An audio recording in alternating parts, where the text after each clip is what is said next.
Shalom lach Miriam meleat chesed Adonai imach Beruchat banashim ubaruch Peri bitnech Yeshua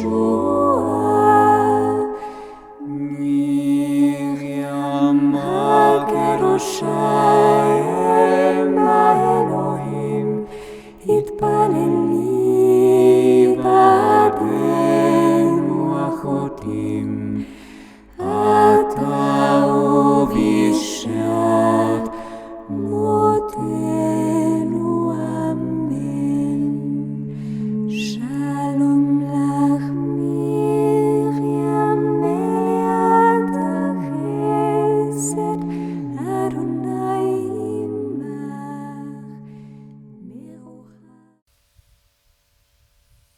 పిత పుత్ర పవిత్రాత్మ నామమున amen. ప్రభువు మీతో ఉందురుగాక, మీ ఆత్మతో నుండునుగాక. క్రీస్తు ప్రభుని యందు ప్రియ సహోదరి సహోదరులారా, దేవుని బిడ్డలారా, కోడూరు మాత మహోత్సవాలకు ఆధ్యాత్మికంగా సిద్ధపడుతూ మనము చేపట్టినటువంటి ఈ నవ శనివారాంజలి కార్యక్రమంలో నేడు 3వ శనివారపు వాక్కు పరిచర్యకు మీ అందరినీ ప్రేమతో ఆహ్వానిస్తూ ఉన్నాను. ఈనాటి మన ధ్యానాంశం నీ మాటే శాసనంగా. దేవా, నీ మాటే శాసనంగా నేను జీవిస్తాను అని అమ్మ మరియ తల్లి ఎలాగైతే దేవుని మాటకు తల ఒగ్గి దేవుని మాటే శాసనముగా భావించి జీవించిందో, మనము కూడా అమ్మను పోలి దేవుని మాటనే శాసనముగా జీవించే అనుగ్రహము దయచేయమని ప్రార్థన చేస్తూ ఈనాటి ధ్యానాంశాన్ని మనం ప్రారంభించుకుందాం. భగవంతుడు మనిషికిచ్చినటువంటి అనేకమైన గొప్ప వరాలలో అతి శ్రేష్టమైనది, ప్రత్యేకమైనది, విలువైనది ఈ గలం, ఈ స్వరం. ఈ స్వరము నుంచి వచ్చే ఆ మాట, ఆ మాట వలన ఎన్నో ఉద్యమాలు, ఎన్నో విప్లవాలు, ఎన్నో యుద్ధాలు జరిగాయి. ఈ మాట వలన, ఈ మాట నుండి వచ్చే శాసనాల వలన కొంతమంది బ్రతుకులు చక్కదిద్దబడ్డాయి. ఎంతోమంది బ్రతుకులు ఈ మాటను సరిగ్గా ఉపయోగించుకోకుండా అనేకమైన దేశాలు, బ్రతుకులు కూలబడిపోయాయి. లోకంలో చాలామంది నాయకులు, ప్రజాప్రతినిధుల యొక్క మాట శాసనంగా మారుతుంది. ఉదాహరణకి మన దేశ ప్రధాని ఉన్నట్టుండి ఈరోజు రాత్రితో పెద్ద నోట్ల రద్దు అన్నారనుకోండి, ఆయన మాట దేశమంతా శాసనంగా మారిపోతుంది. ఆ రోజు నుండి ఆ నోట్లు రద్దయిపోతాయి, చెల్లుబాటు కావు. మనం చూసాం కదా. దేశ ప్రధాని గారు ఈ రోజు నుండి లాక్డౌన్ అని ప్రకటించగానే దేశమంతా ఎలా స్తంభించిపోయిందో మనం చూసాము కల్లారా. కరోనా టైంలో దేశ ప్రధానిగా లేదా రాష్ట్ర ముఖ్యమంత్రిగా ఇలాంటి నాయకుల యొక్క మాట శాసనముగా చలామణి అవుతూ ఉంటుంది. ఆ స్కూల్ ప్రిన్సిపల్ లేదా కాలేజీ యొక్క ప్రిన్సిపల్ ఆ కాలేజీలో చేసే ఒక ఆర్డర్, ఆ మాట శాసనముగా మిగతా విద్యార్థులందరూ కూడా పాటిస్తూ ఉంటారు. ఆ కంపెనీ CEO లేదా మేనేజర్ ఆ కంపెనీలో పనిచేసే వాళ్లకు ఏదైనా ఒక మాట జారీ చేస్తే ఆ మాటే శాసనముగా ఆ కంపెనీలో పనిచేసే వాళ్ళందరూ కూడా పాటించాల్సిందే. కుటుంబంలో కుటుంబ యజమాని అయినటువంటి తండ్రి కానీ తల్లి కానీ ఆ మాట శాసనముగా ఆ కుటుంబ సభ్యులందరూ కూడా పాటించి తీరాలి. అదేవిధంగా ప్రతి చోట మాట శాసనముగా చలామణి అవుతుంది. ప్రియులకు దేవుని బిడలారా, దేశ ప్రధాని, ముఖ్యమంత్రి, ఒక కంపెనీ CEO, ఒక కాలేజ్ ప్రిన్సిపల్, వీళ్ళందరి మాట కంటే ఎవరి మాట మనకు శాసనమో తెలుసా? మనల్ని సృష్టించినటువంటి మన సృష్టికర్త అయిన దేవుని మాటే శాసనముగా మనమందరం కూడా బ్రతకాలి. ఈ నవ శనివారాలలో మనము గౌరవిస్తూ ఆమె ప్రార్థనా సహాయము కోరుతున్నాము. ఆ మరియ తల్లి దేవుని మాటే శాసనముగా జీవించింది. లూకా సువార్త 1వ అధ్యాయము 38వ వచనములో, అంతట మరియమ్మ, ఇదిగో నేను ప్రభువు దాసురాలను, నీ మాట చొప్పున నాకు జరుగునుగాక అనెను. మరియ తల్లి గబ్రియేలు దేవదూత ముందు చెప్పినటువంటి ఈ సమాధానం. గబ్రియేలు దేవదూతేమో మరియ తల్లి ముందుకు వచ్చి, అమ్మా, నీవు అనుగ్రహ పరిపూర్ణురాలవు, సర్వశక్తిమంతుని యొక్క శక్తి నీ మీద ఆవరించబడి ఉన్నదమ్మా, ప్రభువే నీతో ఉన్నారమ్మా అని చెప్పిన ఆ తల్లి జవాబు ఏం చెప్పిందంటే, నేను ఎంతటి దాన్నైనా, నేను ఎంతటి వారినైనా, నా జీవితంలో దేవుని మాట ముందు నేను దాసురాలని, నా బ్రతుకులో ఏం జరిగినా అది దేవుడి మాట ప్రకారమే జరగాలి, దేవుడి మాటే నాకు శాసనం అని మరియ తల్లి ప్రకటించింది. ఈనాటి ధ్యానాంశంలో మనము కూడా దేవుని మాటే శాసనముగా బ్రతికితే మన జీవితంలో కలిగే మేలులేంటో మనం ఒక్కొక్కటిగా నేర్చుకుందాం. ఈనాటి మన ధ్యానాంశానికి మూలవాక్యంగా ఆదికాండం 41వ అధ్యాయం 54 నుండి 57 వచనాలు చదువుకుందాం. ప్రతి దేశమున క్షామము సంభవించినది, కానీ ఐగుప్తు దేశములో మాత్రము కావలసినంత తిండి దొరికినది. ఐగుప్తు దేశమందంతటా కరువు రాగా ప్రజలు ఫరోరాజు కడకు వెళ్ళి మొరపెట్టుకొనిరి. అతడు యోసేపు దగ్గరకు వెళ్ళుడు, ఆయన చెప్పినట్లు చేయుడు అని వారిని ఆజ్ఞాపించెను. దేశము 4 చెరగుల కరువు తాండవించుచున్నది కనుక యోసేపు ధాన్యపు గిడ్డంగులను తెరచి ప్రజలకు ధాన్యము అమ్మించెను. ప్రతి దేశమున క్షామము దుర్బలముగా ఉండెను. అందుచే సమస్త దేశస్థులు యోసేపు వద్ద ధాన్యము కొనుటకై ఐగుప్తు దేశమునకు వచ్చిరి. ప్రియులారా, వాక్యాన్ని ఇప్పుడు చదివిన ఈ మాటలను ఒక కథలాగా వివరిస్తాను, వినండి. యోసేపు గారి కాలములో ఒక్క ఐగుప్తు దేశంలోనే కాదు, ఆ చుట్టుప్రక్కల ప్రాంతాల్లోనే కాదు, ప్రపంచమంతటా సుమారు 7 సంవత్సరాల పాటు తీవ్రమైన కరువు వచ్చిందండి. తీవ్రమైన కరువు వచ్చింది. ఐగుప్తు దేశానికి కరువు వచ్చింది, కానీ ఐగుప్తు దేశములో వచ్చిన కరువులా కనిపించలేదు. కానీ పక్కనే ఉన్న కనాను భూమిలో మాత్రం కరువుకి ప్రజలు విలవిల్లాడిపోయారు. తేడా గమనించారా? ప్రపంచమంతటా కరువు, ప్రపంచంలో ఉన్న అన్ని ప్రాంతాలతో పాటు ఐగుప్తు దేశంలో కూడా కరువు వచ్చింది. కానీ ఆ కరువు ఐగుప్తీయులకు కరువులా అనిపించలేదు. కరువులోనూ సమృద్ధిగానే ఆనందంగానే వాళ్ళు బతికారు. కానీ పక్కనే ఉన్న కనాను, యాకోబు బిడ్డలందరూ కూడా కరువుకు విలవల్లాడిపోయారు. నేను మిమ్మల్ని ఒక ప్రశ్న అడుగుతా. ప్రపంచమంతా కరువు వచ్చినప్పుడు ఐగుప్తులో మాత్రమే కరువు లేకపోవడానికి కారణం ఏంటి? కనానులో ఈ కరువుకి ప్రజలు విలవెల్లాడిపోవడానికి కారణాలు ఏంటో ఈరోజు మనం ధ్యానించుకోబోతూ ఉన్నాము. ప్రియులారా, ఐగుప్తులో కరువు వచ్చిన ఆ కరువు వారిని ఏమాత్రం ఇబ్బంది పెట్టలేనట్లుగా, ప్రపంచమంతా కరువు వచ్చినా, కష్టాలు వచ్చినా, యుద్ధాలు వచ్చినా, బాధలు వచ్చినా, రోగాలు, అంటురోగాలు, వైరస్లు వచ్చినా, మనము మన కుటుంబము ఐగుప్తు దేశములాగా సుభిక్షముగా సురక్షితంగా ఉండాలంటే ప్రధాన కారణం ఏంటో ఈరోజు మనం నేర్చుకుందాం. నెంబర్ 1, ప్రపంచమంతా కరువుకు విలవల్లాడిపోతుంటే ఐగుప్తు దేశము మాత్రము కరువులోనూ ఆనందంగా, సంతోషంగా, సమృద్ధిగా ఉండడానికి కారణం ఏంటంటే వారికున్న ప్రణాళిక, వారికున్న ఒక వ్యూహం. దేవుడి యొక్క వాక్యానుసారము ఐగుప్తు దేశీయులు ఒక వ్యూహం ప్రకారంగా ముందుకు వెళ్ళారు. ఒక ప్లాన్, ఒక ప్రణాళిక. ఇది మున్ముందుగా మనం నేర్చుకుందాం.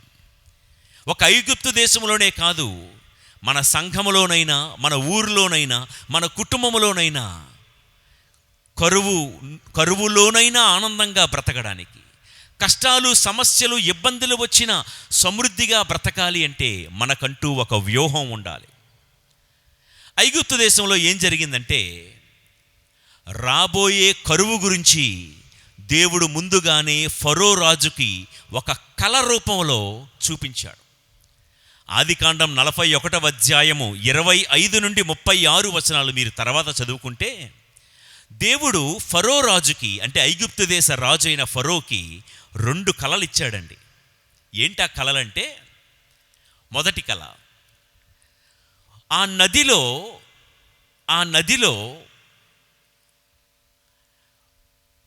7 ఆవులు బక్కపలచగా ఉన్నాయి. పక్కనే బాగా బలిసిన ఆవులు 7 ఉన్నాయి.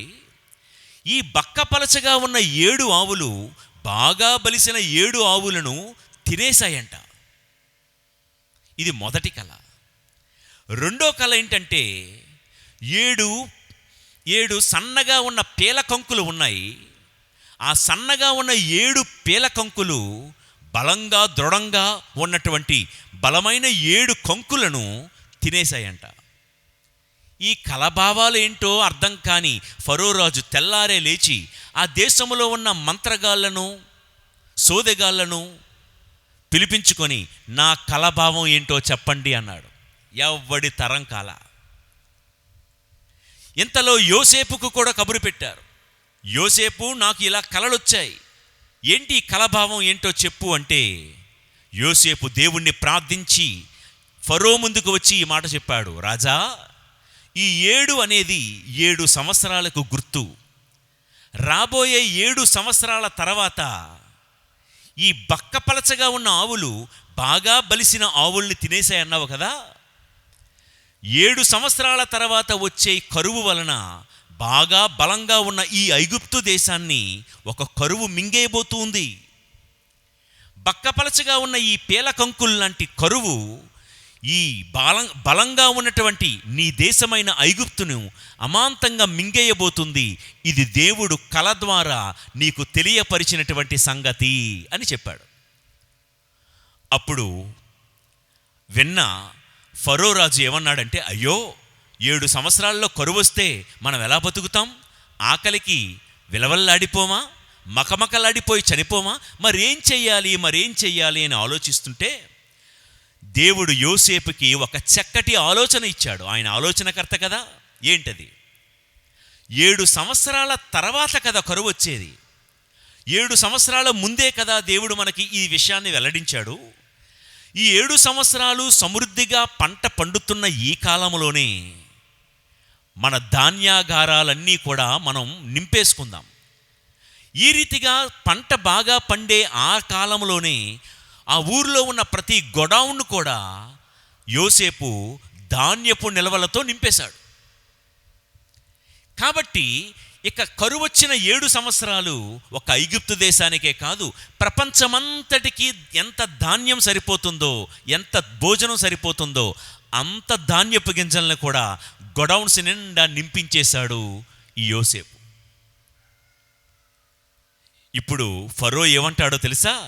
7 సంవత్సరాల తర్వాత కరువు వచ్చినప్పుడు ఏ ఒక్క ప్రజలు కూడా కరువు వలన విలవల్లాడిపోలేదు, సంతోషంగా సమృద్ధిగా బతికారు ఐగుప్తులో.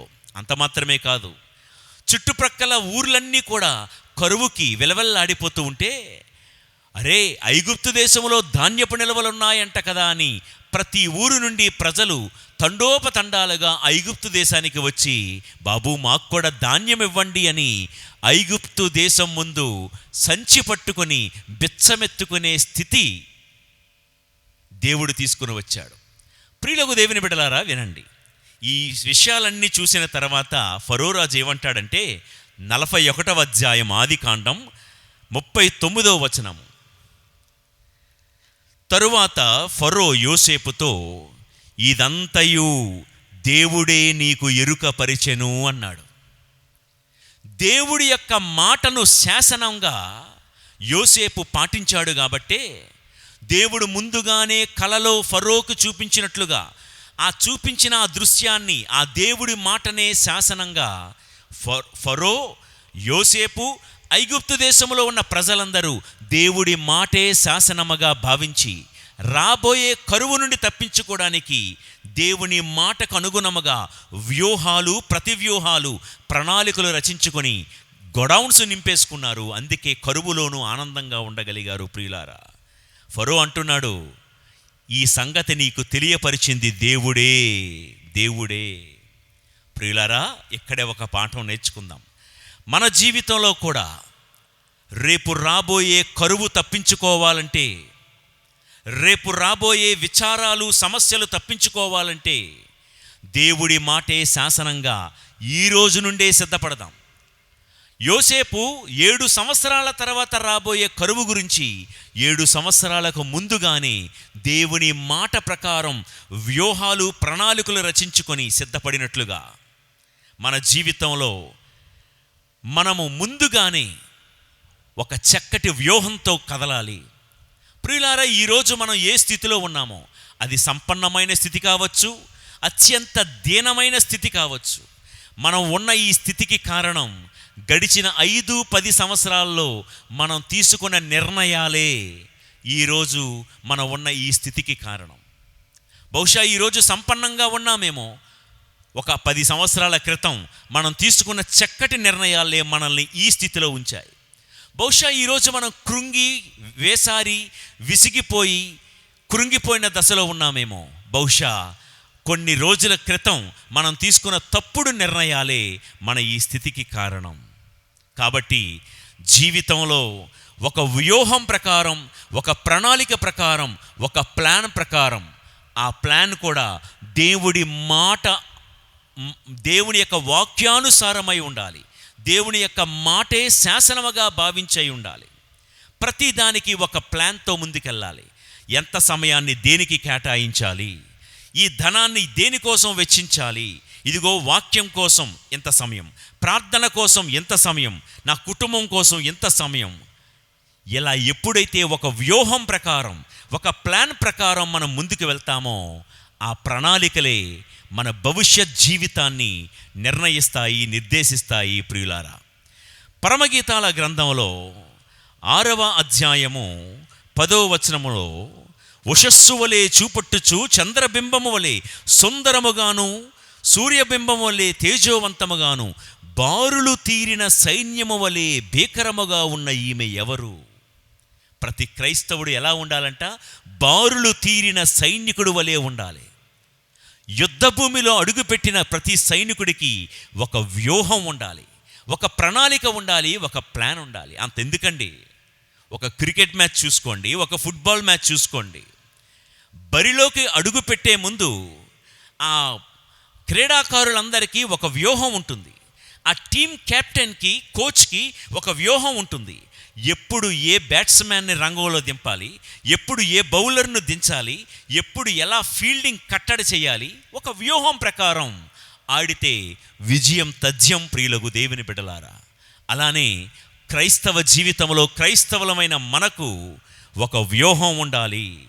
సైనికుడికి యుద్ధరంగంలో వ్యూహం లేకపోతే కథన భూమిలో నిలబడలేడు, యుద్ధంలో గెలవలేడు. ప్రియులకు దేవుని బిడ్డలారా, ఏదో గుడ్డెద్దెల్లి చేలో పడ్డట్టు మన జీవితంలో ఏదో లేచాము, తిన్నాము, వెళ్తున్నాము, జరుగుతుంది అన్నట్టుగా ఉండకూడదండి. మానవ జీవితంలో, అందున క్రైస్తవ జీవితంలో మన ప్రతి కదలిక ఒక ప్లాన్ ప్రకారంగా వెళ్ళాలి. దేవుడి యొక్క మాటనే శాసనంగా తీసుకుని యోసేపు ఎలాగైతే కరువును తప్పించుకున్నాడో, ప్రియులారా, మన జీవితంలో కూడా దేవుని యొక్క మాటకు అనుగుణంగా ఒక ప్లాన్ ప్రకారంగా మనం వెళ్ళాలి. నేను మిమ్మల్ని ఇలా అంటున్నానని వేరేలా భావించకండి. కొంతమంది జీవితంలో చూడండి, ఎప్పుడు అప్పులు అప్పులు అప్పులే అప్పులు. ఇంకొంతమంది ఒంటిలో ఎప్పుడు రోగాలు, అనారోగ్యాలు అనారోగ్యాలు. నేను మిమ్మల్ని తక్కువ చేసి మాట్లాడుతున్నానో లేకపోతే మిమ్మల్ని బాధ పెడుతున్నానో అని అనుకోకండి. చాలాసార్లు చాలామంది జీవితంలో ఇలా అప్పుల పాలైపోవడానికి, అనారోగ్యాల పాలైపోవడానికి కారణం బహుశా సరైన ప్రణాళిక లేకనే ఇదంతా జరుగుతుందేమో. ఎంత ఎప్పుడు ఎలా ఖర్చు పెట్టాలో సరైన ప్రణాళిక లేకుండానే నీ కుటుంబం ఆర్థిక ఇబ్బందుల్లో చిక్కుకుందేమో. ఒంటికి సంబంధించిన ఆరోగ్యం విషయంలో కూడా ఎప్పుడు ఎంత తినాలో, ఎంత మితంగా తినాలో, తిన్నదాన్ని అరిగించుకోవడానికి ఎలా మనం శారీరక వ్యాయామం చేయాలో సరైన అవగాహన ప్రణాళిక లేకే ఈరోజు నీ అనారోగ్యానికి కారణమేమో. ప్రియులకు దేవుని బిడ్డలారా, ఎప్పుడు ఒక ప్రణాళికతో ముందుకు సాగిపో. యోసేపులాగా నీ మాటే శాసనంగా. మరియ తల్లి, ఇదిగో ఏది జరిగినా ప్రభు చిత్త ప్రకారమే జరుగునుగాక, నీ మాట ప్రకారమే నా జీవితంలో జరుగునుగాక అంది. తన ప్రతి కదలిక దేవుని మాటే శాసనంగా ముందుకెళ్ళింది. చాలామంది జీవితంలోనండి, ముఖ్యంగా ఆర్థిక వ్యవహారాలలో సరైన ప్రణాళిక ఉండదు. ఏదో సామెత చెప్పినట్లుగా చారణ కోడికి బారణ మసాలా లాగా వచ్చే ఆదాయం మూరెడు, ఖర్చేమో బారెడు అన్నట్టు ఉంటుంది చాలామందికి. కాబట్టి చాలామందికి దుబారా అంటే లగ్జరీగా బ్రతకడానికి అలవాటు పడిపోతున్నాము ఈ రోజుల్లో. వచ్చే ఆదాయానికి మించినటువంటి ఖర్చులు చాలా కుటుంబాల్లో ఉంటున్నాయి. ప్రియులారా, మీ ఇంటి వ్యవహారాల్లో జోక్యం చేసుకుంటున్నానని వేరేలాగా మీరు భావించకండి. వచ్చిన ఖర్చు ఎంతో చూడండి. యేసు ప్రభువు 5,000 మందికి ఆహారం పంచే విషయంలో 5 రొట్టెలు 2 చేపలు తన చేతిలో పెడుతున్నప్పుడు 5 రొట్టెలను ఆయన విరిచి పంచిపెట్టెను. 5,000 మందికి ఆహారాన్ని పంచిపెట్టే విషయంలో 5 రొట్టెలను విరిచి పంచిపెట్టినట్లుగా నీకొచ్చే ఆదాయంలో విరవడం నేర్చుకోవాలి. ఇదిగో నాకొచ్చే ఈ ఆదాయంలో కొంత విరిచి ఇది పిల్లల ఫీజుకని, కొంత విరిచి ఇది కుటుంబ పోషణకని, కొంత విరిచి ఇది దేవుడికి దేవాలయానికని, కొంత విరిచి తప్పనిసరిగా ఇది నా కుటుంబ పొదుపు. అది 100 రూపాయలైనా 1000 రూపాయలైనా నీకొచ్చే ఆదాయంలో కాస్తో కూస్తో ప్రతి నెల పొదుపు చేయడానికి ప్రయత్నించండి. ఈ మాట వింటున్నప్పుడు మీరు అనొచ్చు, 1,00,000 అప్పులు ఖర్చులు ఉన్నాయండి, చెప్పేటంత ఈజీ కాదండి అంటే, ఒక్కటైతే నేను నమ్ముతాను, మనసుంటే మార్గం ప్రతి చోట ఉంటుంది. ప్రియులకు దేవుని బిడ్డలారా, మొన్న మధ్య ఒక అబ్బాయి కొత్తగా ఒక సెల్ ఫోన్ కొనుక్కొని, ఫాదర్ గారండి బ్లెస్ దిస్ సెల్ ఫోన్ అన్నాడు. ఈ సెల్ ఫోన్ నేనేం ఆశీర్వదించను రా బాబు, ఎట్లా ఆశీర్వదించమంటావు? సరే, సెల్ ఫోన్ చూశాను. ఎంతయ్యా ఇదంటే 38,000 రూపాయలు అన్నాడు. ఓకే, నువ్వెక్కడ పని చేస్తున్నావు బాబు అంటే, పలానా కంపెనీలో నేను 4th క్లాస్ ఎంప్లాయీగా పనిచేస్తున్నాను అన్నాడు. నెలకు నీకు వచ్చే జీతం ఎంత అని అడిగాను. 12,500 రూపాయలు అని చెప్పాడు. నెలకు 12,500 రూపాయల జీతగాడివైన నీవు సెల్ ఫోన్ కోసం 38,000 రూపాయలు ఖర్చు పెట్టావంటే సుమారు 3 నెలల పైచిలుకు జీతమే కదా నువ్వు ఖర్చు పెట్టావు. నేను ఇందాకలు అన్నానే, చారణ కోడికి బారణ మసాలా అంటే ఇదే. ప్రియులకు దేవుని బిడ్డలారా, ఆదాయానికి మించిన ఖర్చు, కోరికలే గుర్రాలై పరిగెడుతూ ఉన్నాయి. ఈ రోజుల్లో అవి ఇవి చూస్తున్నాము కదా, మనకు కూడా వాళ్ళకున్నట్లే వీళ్ళకున్నట్లే అన్నీ ఉండాలి, కావాలి అని అనిపిస్తూ ఉంటుంది ఒక్కొక్కసారి. ప్రియులారా, గతంలో జరిగింది ఏదో జరిగిపోయింది. నేడైనా ఒక వ్యూహం ప్రకారం, ఒక ప్రణాళిక ప్రకారం ఒక నిర్ణయం తీసుకుందాం. అదే రాబోయే రోజుల్లో ఎట్టి కొరత లేకుండా సమృద్ధిగా జీవించే అనుగ్రహం మనకు దయచేస్తూ ఉంది. మొన్న మధ్య నా సమకాలీకుడు, నేను చదువుకునేటప్పుడు నా క్లాస్మేట్, నా ఫ్రెండ్ నన్ను ఒక ప్రశ్న అడిగాడు. నీ జీవితంలో నువ్వు తీసుకున్న అత్యంత ఖరీదైన విలువైన నిర్ణయం ఏంటి? ఏ నిర్ణయం వల్ల నీ జీవితం ఒక టర్నింగ్ పాయింట్ అయ్యిందని నువ్వు అనుకుంటున్నావని నా బాల్యమిత్రుడు ఒకడు నన్ను అడిగాడు. ఎందుకంటే మా సమకాలీకుల్లో చాలామంది, మాతో పాటు స్కూల్లో కాలేజీలో చదువుకున్న చాలామంది దురదృష్టవశాత్తు మాలాగా లేరు. అనేక విధాలుగా చితికిపోయారు, అనేక విధాలుగా నలిగిపోయారు. ఇంకొంతమంది లోక వ్యవహారాల్లో మునిగి వ్యసనాలలో పాడైపోయారు. అవన్నీ మేము మాట్లాడుకుంటూ ఆ మిత్రుడు నాతో అడిగిన మాట, నీ జీవితంలో ఈ నిర్ణయమే నా బ్రతుకును మార్చింది అనే నిర్ణయం ఏదైనా ఉందా అంటే నేను చెప్పాను. చిన్నప్పటి నుండి గురువు అవ్వాలన్న కోరిక నాలో ఉన్నప్పటికీ నేను ఒక నిర్ణయాన్ని తీసుకున్నాను. బ్రతికితే క్రీస్తు కోసమే బ్రతుకుతాను, సేవ చేస్తే నా క్రీస్తుకే సేవ చేస్తానని ఒక నిర్ణయం తీసుకొని మా ఇంటి గడప దాటి సెమినరీలో జాయిన్ అయిన ఆ రోజు జూలై 3వ తారీఖు థోమస్ వారి పండగ. అదే నా జీవితానికి ఒక టర్నింగ్ పాయింట్. ఆ దేవుడికి మాత్రమే నేను ఊడిగమ చేస్తాను, సేవ చేస్తానని నేను నా మనసులో తీసుకున్న ఆ నిర్ణయం నా బ్రతుకులో ఒక టర్నింగ్ పాయింట్ అని నేను చెప్పడం జరిగింది. ప్రియులకు దేవుని బిడ్డలారా, నిజమే, నాతో పాటు ఉన్న సమకాలీకులను కొంతమంది అప్పుడప్పుడు చూస్తూ ఉంటే బాధ వేస్తూ ఉంది. వాళ్ళని చూసిన ప్రతిసారి నేను మనసులో దేవుని ఏం స్తుతిస్తానంటే, దేవా, ఒక చక్కటి నిర్ణయం తీసుకునే అవకాశం నాకు ఇచ్చినందుకు నీకు వందనాలు, స్తోత్రాలు ప్రభువా అని. ప్రియులారా, మన జీవితంలో కూడా ఈరోజు మనం తీసుకునే ఒక చక్కటి నిర్ణయం, ఈరోజు మనం వేసుకునే ఒక వ్యూహం, ఒక ప్లాన్, ఒక ప్రణాళిక మన భావి జీవితాన్ని, భవిష్యత్తు జీవితాన్ని అలంకరిస్తూ ఉంది అన్న సంగతి జ్ఞాపకం చేసుకుందాం. గతంలో తప్పటడుగులు వేస్తే వేసాం, అయిందేదో అయిపోయింది. నేటి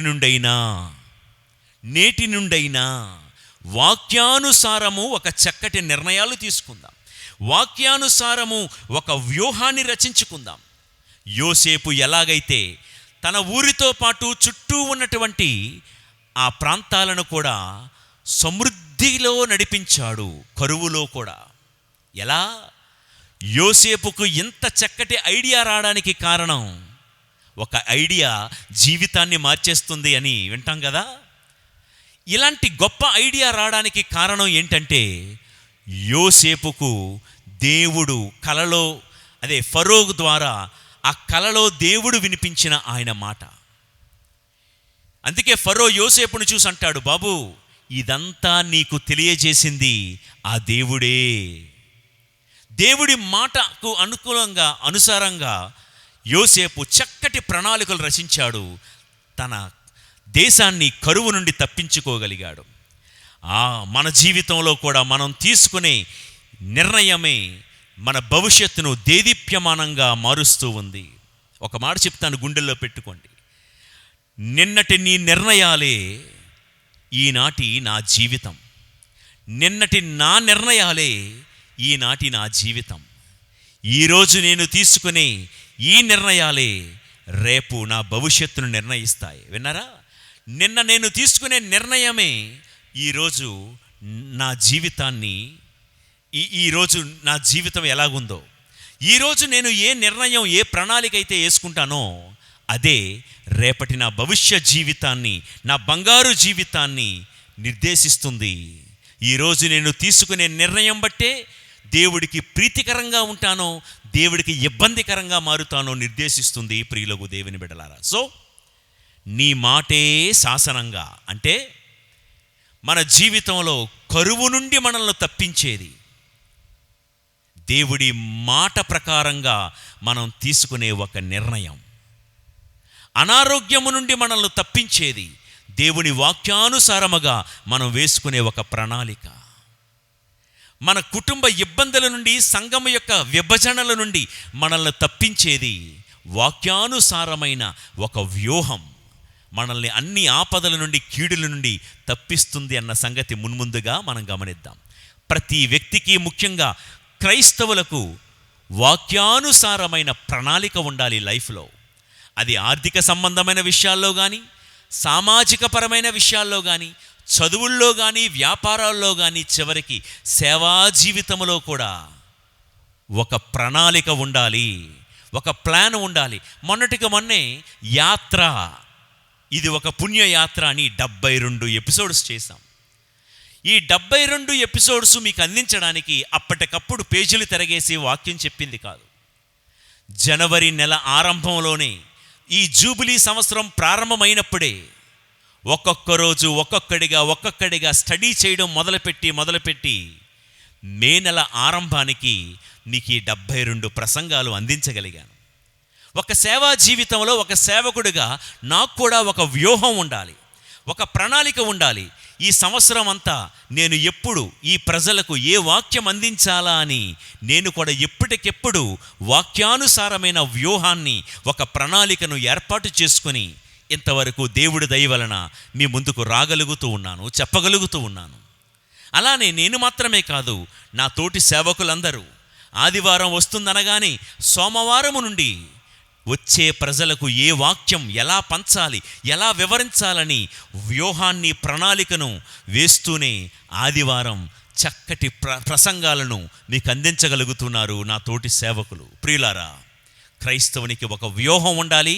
అది లోకానుసారమైన వ్యూహమై ఉండకూడదు, వాక్యానుసారమైన వ్యూహం, ప్రణాళిక మనకుండాలి. నీ మాటే శాసనముగా అంటే ఈ మాటకు అర్థం ఇది. ఇక రెండవది, ఐగుప్తు దేశానికి చుట్టుప్రక్కల ఉన్నటువంటి దేశీయులందరూ కూడా వచ్చి, అయ్యా మా ఊరిలో కరువు వచ్చింది, మా ఊరిలో తినడానికి తిండి లేదు, మీ వద్ద చాలినంత ధాన్యం ఉందంట కదా, మాకు కాస్త ధాన్యం ఇస్తారా అని అందరూ వచ్చి ఫరోను అడుగుతూ ఉంటే ఫరో రాజు చెప్పిన మాట ఒకసారి చదువుకుందామా? ఆదికాండం 41వ అధ్యాయం 55వ వచనము. ఫరో రాజు యోసేపు దగ్గరకు వెళ్ళుడు, ఆయన చెప్పినట్లు చెయ్యుడు అని వారిని ఆజ్ఞాపించెను. వచ్చిన వాళ్ళందరికీ ఫరో చెప్పిన మాట చూడండి, యోసేపు దగ్గరకు వెళ్ళుడు, ఆయన చెప్పినట్లు చెయ్యుడు అని ఆజ్ఞాపించెను. ఐగుప్తు దేశములో ఫరో రాజు ఆ ప్రజలందరికీ చెప్పిన మాట, మీరు యోసేపు దగ్గరికి వెళ్ళి ఆయన చెప్పినట్లు చేస్తే మీ సంచులు నిండుతాయి, మీ కరువులో నుండి మీరు బయటపడగలుగుతారు, మీరు సమృద్ధికరమైన జీవితాన్ని, ఆనందకరమైన జీవితాన్ని జీవించగలుగుతారు. ఎప్పుడు? యోసేపు చెప్పినట్లు చేస్తే. ఇదే మాట మనందరికీ తెలుసు. నూతన నిబంధనలో ఎవరు చెప్పారు? యోసేపు చెప్పినట్లు చెయ్యుడని ఫరో చెప్పినట్లు అమ్మ మరియ తల్లి యోహాను సువార్త 2వ అధ్యాయంలో కానాపల్లి పెళ్లి పందిరిలో అక్కడున్న సేవకులతో ఆయన చెప్పినట్లు చెయ్యండి అని. ప్రియులకు దేవుని బిడ్డలారా, ఈనాటి మన ధ్యానాంశం, నీ మాటే శాసనముగా. నీ మాట నేను శిరసా వహిస్తాను. ఆయన చెప్పినట్లు చేస్తే మన దశ, మన దిశ మారిపోతుంది, మన స్థితి, మన పరిస్థితి మారిపోతుంది. ప్రియులకు దేవుని బిడ్డలారా, ఆయన చెప్పినట్లు గనక మన జీవితంలో చేస్తే మన స్థితిని, మన పరిస్థితిని విప్లవాత్మకంగా మార్చగలిగే శక్తి దేవుడి మాటలోనే ఉంది. ప్రియులారా, యేసుని మాట ప్రకారం జీవిస్తే, అంటే ఆయన ఎలా బ్రతకమంటే అలా బ్రతకాలి, ఎలా బ్రతకద్దు అంటే అలా బ్రతకకూడదు. ఆయన ఏం చెయ్యమంటే అది చేస్తే మన జీవితాలకు అదే క్షేమకరము, ప్రయోజనకరము. మీకా గ్రంథం 6వ అధ్యాయం 8వ వచనము. ఓయి మేలైనదేదో ప్రభువు మీకు తెలియజేసి ఉన్నాడు. ఏంటంట? మేలైనది ఏదో ప్రభువు మీకు తెలియజేసియే ఉన్నాడు. నీవు న్యాయమును పాటింపము, కనికరముతో మెలగము, నీ దేవుని పట్ల వినయముతో ప్రవర్తింపుము. ఇదియే కదా దేవుడు మీ నుండి కోరినది అని. ప్రియులకు దేవుని బిడ్డలారా, సహోదరి సహోదరులారా, మీకా ప్రవక్త ఏమంటున్నారంటే, దేవుడి వాక్కే మనకు మేలైనది, దేవుడి వాక్కే మనకు ప్రయోజనకరమైనది. దేవుడి వాక్కు ప్రకారం జీవిస్తే అదే మనకు, మన కుటుంబానికి క్షేమకరము. ఫరో చెప్పినట్లు, యోసేపు చెప్పినట్లు చెయ్యండి అన్నట్లు, అమ్మ మరియ తల్లి ఆయన చెప్పినట్లు చేయండి అని అన్నట్లు, మన జీవితంలో యేసయ్య మాటే శాసనముగా జీవిస్తే అదే మనకు క్షేమకరం. ఏలైనా ఆయన మాటలో మహత్యం ఉంది, ఆయన మాటలో మహిమ ఉంది, ఆయన మాటలో అద్భుతం దాగి ఉంది. ప్రియులకు దేవుని బిడలారా, ఆయన చెప్పినట్లు చేయండి, ఆయన మాటే శాసనంగా జీవిస్తే అదే మనకు క్షేమకరం కదా, అదే మనకు క్షేమకరం. ఈ మాట గుర్తుపెట్టుకోండి. నేను ఒక 3 ఉదాహరణలు బైబిల్ గ్రంథముల నుండి చెప్తాను. దేవుని మాటే శాసనముగా జీవిస్తే మనకు ఎటువంటి క్షేమకరం జరుగుతుంది, ఎటువంటి మేలు జరుగుతుంది? నెంబర్ 1, కానాపల్లి పెళ్లి పందిరిలో అమ్మ మరియ సేవకులతో చెప్పినట్లుగా ఆయన చెప్పినట్లు చేస్తే ఏం జరిగిందో చూడండి. సాధారణంగా ద్రాక్ష సారాయము ఉన్న తిత్తులు ఇంట్లో ఉంటాయి, రాతి బాణలు ఇంటి బయట ఉంటాయి కదండి. ద్రాక్ష తిత్తులు ఇంట్లో వంటగదిలో ఎక్కడో ఒక మూల భద్రంగా పెడతారు, శుభ్రమైనటువంటి స్థలాల్లో పెడతారు. కానీ కాళ్ళు చేతులు కడుగుకునే రాతి బాణలు ఇంటి బయట ఒక మట్టి బురద ఉన్న అలాంటి ప్రాంతాల్లో పెడతారు. అంత శుభ్రంగా ఉండవు రాతి బాణలు. ప్రియులారా, ఇక్కడ ఒక విషయాన్ని గమనించండి. ద్రాక్ష తిత్తులు శుభ్రమైన నేలలో ఉంటాయి, రాతి బాణలు బురద నేలలో ఉంటాయి. కానీ నీటిని ద్రాక్షరసముగా మార్చడానికి దేవుడు ఎన్నుకున్నది శుభ్రమైన నేలలో ఉన్న ద్రాక్ష తిత్తులు కాదు, బురదలో ఉన్నటువంటి రాతి బాణలనే దేవుడు వాడుకున్నాడు.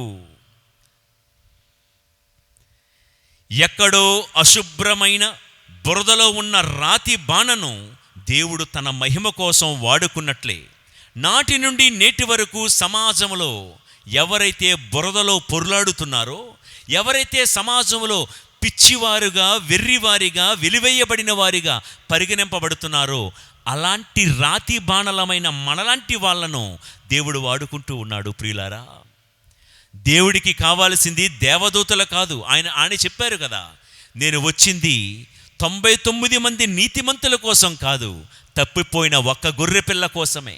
నేను వచ్చింది ఆరోగ్యవంతుల కోసం కాదు, ఒక్క వ్యాధిగ్రస్తుడి కోసమే నేను వచ్చాను అన్నమాట. నా ప్రియ సహోదరి సహోదరులారా, వంటగదిలో శుభ్రమైన చోటులో ఉన్నటువంటి ద్రాక్ష తిత్తులు ఆయన మహిమ కోసం వాడలేదు.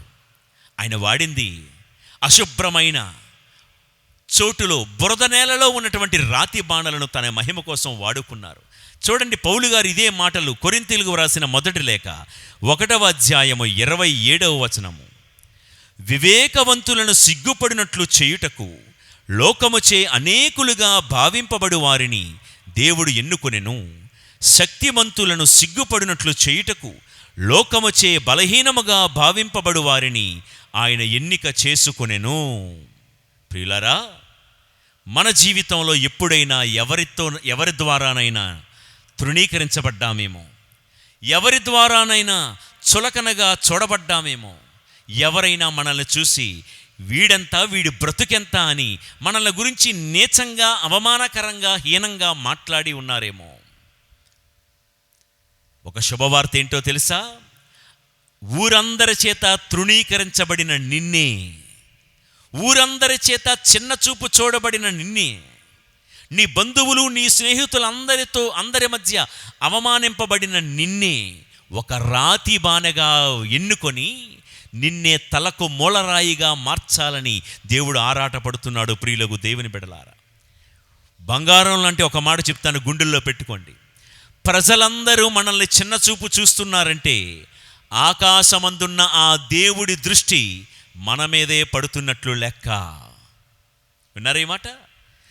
ప్రజలందరూ ఒకవేళ మనల్ని తృణీకరిస్తున్నారంటే ఆకాశమందున్న ఆ దేవుడు మనల్ని స్వీకరిస్తున్నాడు అని భావించండి. ప్రియులకు దేవుని బిడ్డలారా, లోకమంతా నిన్ను కాదు అని అంటున్నారంటే దేవుడు మాత్రమే నిన్ను స్వీకరించి మనల్ని ఒక మహిమకరమైన పాత్రగా మలుచుకోబోతున్నాడని మనము నమ్మాలి. అయితే అలా జరగాలి అంటే ఈ రాతి బాణల నిండా అంచుల వరకు నీటితో నింపబడాలి. అర్థమవుతుందండి? దేవుడి మాటే శాసనంగా బ్రతికితే బురద నేలలో పొర్లాడుతూ ఉన్న ఈ లోకమనే బురదలో నేను పొర్లాడుతూ ఉన్నా దేవుడు నన్నే ఎన్నుకొని తలకు మూలరాయిగా మారుస్తాడు, శిఖరాగ్రాల మీద నిలబెడతాడు, పడిపోయిన నన్ను నిలబెట్టి గెలిపిస్తాడు. ఇదంతా జరగాలి అంటే ఆ బురద చోటులో ఉన్న రాతి బాణల్లో అంచుల వరకు నీరు నిండినట్లుగా నా బ్రతుకులో కూడా అంచుల వరకు దేవుడి వాక్కు అనే నీరు నింపబడాలి. సగం లోకం, సగం దేవుడు, సగం దేవుడి వాక్యం, సగం లోకములో ఉన్నటువంటి ఈ పనికిమాలిన కబుర్లు, పనికిమాలిన జోకులు, సినిమాలు, షికార్లు ఇవి కావు. నాకు దేవుడు కావాలి, లోకము కావాలి అనుకుని కొంతమంది సగం సగం బ్రతుకుతూ ఉంటారు. ప్రియులకు దేవుని బిడలారా, రాతి బాణలన్నీ కూడా అంచుల వరకు నీటితో నిండినట్లుగా మన హృదయాంతరంగమంతా దేవుడి వాక్కుతో అంచుల వరకు నింపుకుంటే బురద లాంటి లోకములో బ్రతుకుతున్న మనలని, అందరి చేత తృణీకరించబడి, ఛేదరించబడి, అవమానించబడి, హీనముగా ఎంచబడి, వెలివేయబడినటువంటి మనలాంటి వాళ్ళను కూడా దేవుడు శక్తివంతులుగా, బలవంతులుగా, శ్రేష్టమైన ద్రాక్షరసముగా మార్చగలడు. అయితే మనలో నిండిన నీరు ద్రాక్షరసముగా మారాలి అంటే మన జీవితంలో ఏం చేస్తున్నా వాక్యానికి తప్ప మరి దేనికి ప్రాధాన్యత ఇవ్వకూడదు ప్రియులారా. అప్పుడే ఈ నీరు ద్రాక్షరసముగా మారుతుంది. చూడండి, నీటికి రంగు లేదు, రుచి లేదు, వాసన లేదు, ఏమీ లేదు. ఒక్కసారి ఈ నీరు ద్రాక్షరసంగా మారిన తర్వాత ద్రాక్షరసానికి రంగు ఉంది, రుచి ఉంది, వాసన ఉంది. ఒక్క మాటలో చెప్పాలంటే అంతకుముందు విలువలేని నీటికి ఎప్పుడైతే ద్రాక్షరసముగా మారిందో విలువైన దానిగా మారిపోయింది.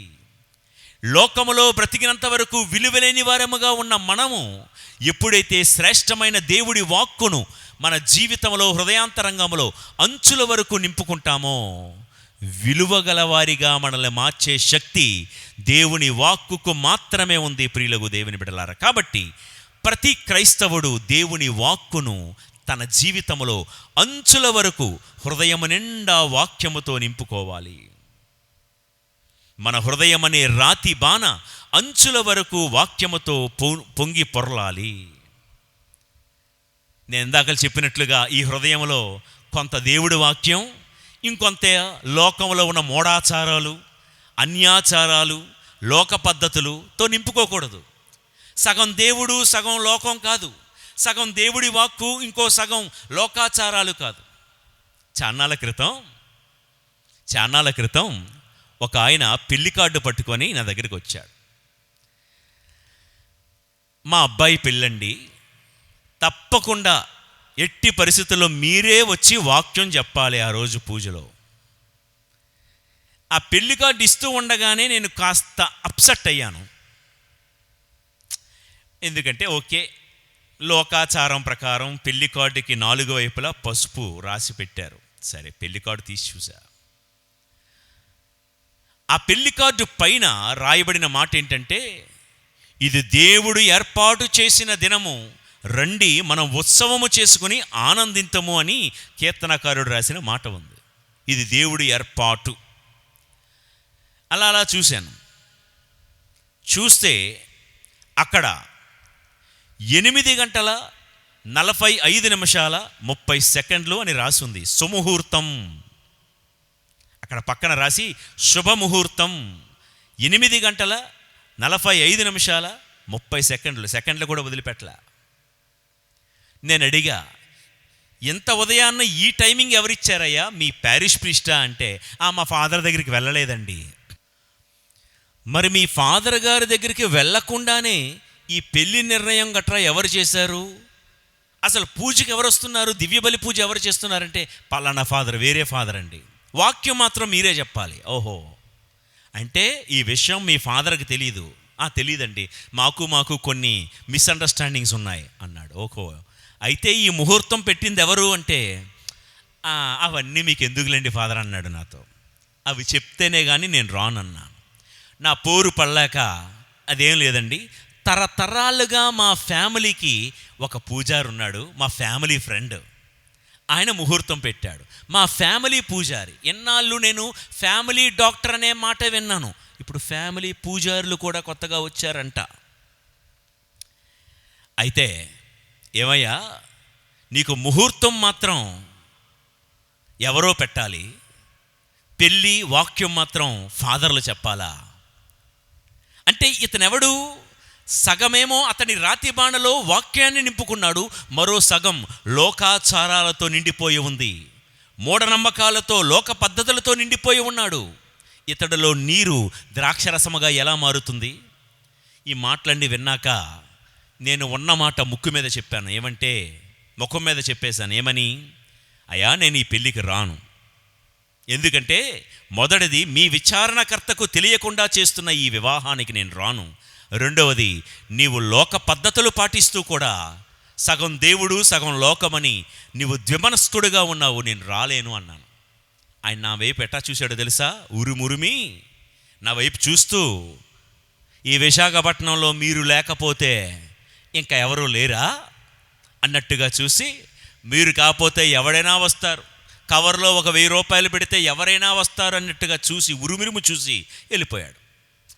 సరేలే, నేను కూడా మనసులో వాళ్ళు బాగుంటే చాలు అనుకున్నాను. ఒక 3-4 నెలల తర్వాత దేవాలయానికి వస్తూ ఉన్న అతన్ని, ఏవండి, మీ అబ్బాయి కోడల పిల్ల ఎలా ఉన్నారు, బాగున్నారా అని అడిగాను మాట వరుసకి. ఆయన తలెత్తి నా వైపు గర్వంగా చూస్తూ, శుభముహూర్తాన వివాహాలు తలపెట్టనేలా, వారు బాగుగా ఉన్నారో లేదో అని యోగక్షేమములు మీరు అడుగునేలా అన్నాడు వ్యంగ్యంగా, గ్రాంధికంలో మాట్లాడుతూ. అంటే ఆ మాటకు అర్థం ఏంటంటే, శుభముహూర్తాన పెళ్ళిళ్ళు చేశాం కాబట్టి వాళ్ళు బాగున్నారని ఎందుకు అడుగుతారు? వాళ్ళు చిలక గోరింకల్లాగా హాయిగా ఉన్నారన్నాను. నిజమే, కొన్నిసార్లు లోక పద్ధతుల ప్రకారంగా మనం వెళ్తున్నా ఆయన కరుణామయుడు, దీర్ఘశాంతుడు కదా, మనల్ని చూసి భరిస్తాడు, సహిస్తాడు. ఆయన మనసులో ఆనందించాను, సంతోషించాను, వాళ్ళు బాగుంటే చాలు అనుకున్నాను. సమయం బహుశా ఒక 5-6 నెలలు అవుతుంది కావాలా, నేను ఇంకా సైలెంట్గానే మర్చిపోయిన ఆ విషయం. 6 నెలల తర్వాత ఆయన చాలా దిగులుగా కృంగిపోయి నడుస్తూ వస్తున్నాడు గుడికి. అతన్ని చూసి చటుక్కున నాకు ఈ చిలకా గోరింకలు జ్ఞాపకం వచ్చి, అయ్యా, చిలకా గోరింకలు ఎట్లా ఉన్నారు అని నేను అడిగా. ఆయన బాధపడుతూ ఏమన్నాడో తెలుసా? ఇంకెక్కడ చిలకండి, చిలక ఎగిరిపోయింది. ఈ 6 నెలల్లో 60 సార్లు మేము పోలీస్ స్టేషన్లకు వెళ్ళాల్సి వచ్చింది మహాతల్లి ఆ కోడల వలన. వాళ్ళకి అలా జరిగింది కదా అని నేను ఏమీ పైశాచిక ఆనందం పొందటం లేదు, చాలా బాధేసింది. ప్రియులారా, ఈ రాతి బాణ లాంటి మన జీవితంలో అంచుల వరకు దేవుడి వాక్కును నింపుకుంటే మనలో ఉన్న నీరు ద్రాక్షరసముగా మారే కృప దేవుడు దయచేస్తాడు. విలువలేని ఈ జీవితానికి విలువైన ద్రాక్షరసముగా మార్చే అనుగ్రహం ఇచ్చేది దేవుడి మాటే. దేవుడి మాటే శాసనముగా మనం బ్రతికితే మన జీవితంలో కలిగే మేలులు ఎన్నో ఉంటాయి. ప్రియులకు దేవుని బిడ్డలారా, మన దేవుడికి కావలసింది నిండుగా అంచుల వరకు నింపుకునే రాతి బాణ. ఆయనకు కావలసింది పూర్ణమైన హృదయం, సగం హృదయం కాదు, 50-50 కాదు. ప్రియులకు దేవుని బిడ్డలారా, అలా పూర్ణ హృదయాన్ని దేవుడికి మనం ఇస్తే విలువలేని మన బ్రతుకును మార్చగలిగేది దేవుడి మాట. రుచిలేని మన బ్రతుకును రుచికరముగా మార్చేది దేవుడి మాట. సారము లేని ఈ బ్రతుకును సారవంతమైనది బ్రతుకుగా మార్చేది దేవుని మాట. దేవుని మాటే శాసనంగా బ్రతికితే కానాపల్లిలో విలువలేని నీరు విలువైన ద్రాక్షరసముగా మారినట్లుగా మనందరి బ్రతుకులు మారుతాయి. ఓకే, ఇక 2వ ఉదాహరణ చెప్తానండి. పేతురు గారు గలిలయ ప్రాంతంలో చేపలు పట్టడంలో ఆరితేరినవాడు, నైపుణ్యుడు, నిష్ణాతుడు, గొప్ప ఎక్స్పర్ట్ అన్నమాట, గొప్ప అనుభవజ్ఞుడు. గలిలయ ప్రాంతంలో ఆయన బెత్సయిదా వాసి. బెత్ అనగా ఇల్లు, ఇదా అనగా చేపలు. బెత్సయిదా అంటే చేపలు ఇల్లు అని అర్థం. చేపలు ఇల్లు ఉన్న ఆ ఊరిలో పుట్టాడనమాట. చిన్నప్పటి నుంచి చేపలు ఎప్పుడు పట్టాలో ఎక్కడ పడతాయో బాగా తెలిసినవాడు.